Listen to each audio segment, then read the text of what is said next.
അവിടെ ഒരു പ്രതിഷേധം ഉണ്ടായിരുന്നു, ശക്തമായ പ്രതിഷേധം തന്നെ ഉണ്ടായിരുന്നു. സ്വാഭാവികമായിട്ട് ഇത്ര വലിയ ജനക്കൂട്ടം പ്രതിഷേധിക്കാൻ വേണ്ടി നിൽക്കുന്ന സാഹചര്യത്തിൽ അതിന് ഒരു ശാന്തത ഉണ്ടായ ശേഷം ഇ ഡി ഉദ്യോഗസ്ഥന്മാർ ഇറങ്ങണമായിരുന്നു. ഞങ്ങളെല്ലാം അത് ഒഴിവാക്കുന്നതിന് വേണ്ടിയുള്ള ഒരു പരിശ്രമം നടത്തിക്കൊണ്ടിരിക്കുകയായിരുന്നു. ഇപ്പോൾ എൻ്റെ നേതൃത്വത്തിൽ തന്നെ പ്രകടനം അവിടെ ഉണ്ടായിരുന്ന പ്രവർത്തകരെ വിളിച്ചുകൊണ്ട് രക്തസാക്ഷി മണ്ഡപത്തിനോടത്തേക്ക് പോകുന്ന സാഹചര്യം ഉണ്ടായിരുന്നു. അപ്പോൾ ഞങ്ങൾക്ക് പിന്നെ അന്വേഷണ ഉദ്യോഗസ്ഥന്മാരെ ഒരു കാരണവശാലും തടസ്സപ്പെടുത്തുന്നതിന് വേണ്ടിയുള്ള ഒരു ഉദ്ദേശമില്ലായിരുന്നു. സാധാരണഗതിയിൽ പിന്നെ ഒന്ന് ശാന്തമായ ശേഷം ഇറങ്ങണമായിരുന്നു. ഒരു ജനക്കൂട്ടത്തിൻ്റെ പ്രകടനവും അതിൽ പ്രതിഷേധം നടത്തുന്നതിന് വേണ്ടി വന്ന ആൾക്കാരുടെ നേരെ വാഹനം വരികയാണ് ചെയ്തത്.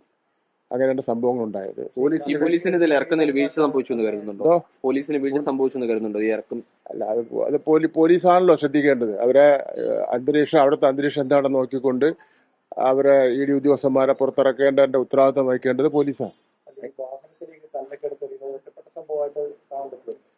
അത് ഒറ്റപ്പെട്ട സംഭവമായിട്ട് മാത്രമേ കാണാൻ വേണ്ടി പറ്റുള്ളൂ. അതിനുശേഷം പാർട്ടി ഓഫീസിൽ പോലീസ് പാർട്ടി ഓഫീസ് റെയ്ഡ് ചെയ്യാൻ വേണ്ടി ശ്രമിച്ചു. സാധാരണഗതിയിൽ രാഷ്ട്രീയ പാർട്ടികളുടെ ഓഫീസ് പോലീസ് റെയ്ഡ് ചെയ്യാറില്ല. അത് സംസ്ഥാന ഗവൺമെൻറ് നിർദ്ദേശം പ്രകാരമാണ് പോലീസ് പാർട്ടി ഓഫീസ് റെയ്ഡ് ചെയ്യുന്നതിന് വേണ്ടി പരിശ്രമം നടത്തിയത്. പക്ഷെ ഒരു കാര്യം നമ്മൾ പറയാം, പാർട്ടി ഓഫീസ് കയറി റെയ്ഡ് ചെയ്തും നിരപരാധികളെ കള്ളക്കേസിൽ കുടുക്കിയും CPM-നെ തകർക്കാൻ വേണ്ടി നോക്കിയാൽ അത് ഒരു കാരണവശാലും വകവെച്ചു കൊടുക്കുന്ന പ്രശ്നമേ ഇല്ല എന്നുള്ള കാര്യം സൂചിപ്പിക്കുക. നിലവിൽ ഇപ്പോൾ അറസ്റ്റിലായവർക്കെതിരെ ഗുരുതരമായ 11 വകുപ്പുകളാണ് ചുമത്തിയിരിക്കുന്നത്. അപ്പോൾ അതിനെതിരെ എങ്ങനെയാണ് പാർട്ടി ഇതിനെ നോക്കിക്കാണുന്നത്? അത് നിയമപരമായ വശങ്ങൾ പരിശോധിച്ച ആവശ്യമായ നടപടി സ്വീകരിക്കും.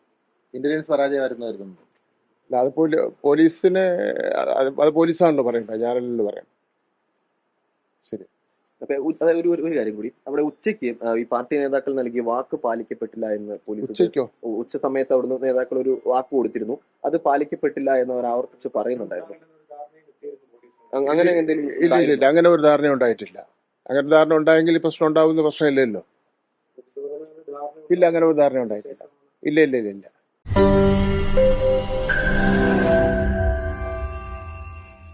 ലോകത്തെവിടെയായാലും ഏത് സമയത്തും 24 വാർത്തകളും ഓഗ്മെന്റഡ് റിയാലിറ്റി പാക്കേജുകളും എക്സ്പ്ലെയിനറുകളും വിശദമായി കാണാൻ ഞങ്ങളുടെ യൂട്യൂബ് ചാനൽ നിങ്ങൾക്ക് സബ്സ്ക്രൈബ് ചെയ്യാം.